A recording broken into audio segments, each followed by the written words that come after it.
মাত্র একজন ভাড়াটিয়া দেখছে রাস্তায় কোনো গাড়ি পার্কিং করবে না, কোনো মোটরসাইকেল, কোনো প্রাইভেট কার,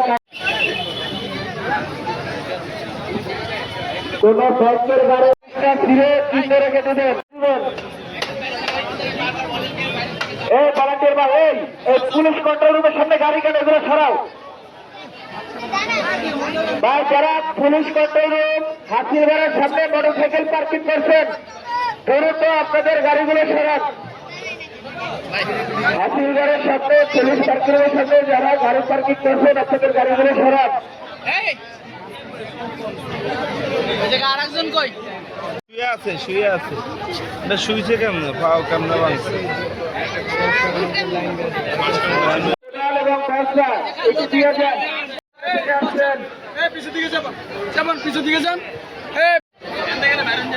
একটি করাতে একটু সাবল গেছে এগুলো দিয়ে যান। যদি চাই ভাঙ ছুটতে ভাঙ চলেন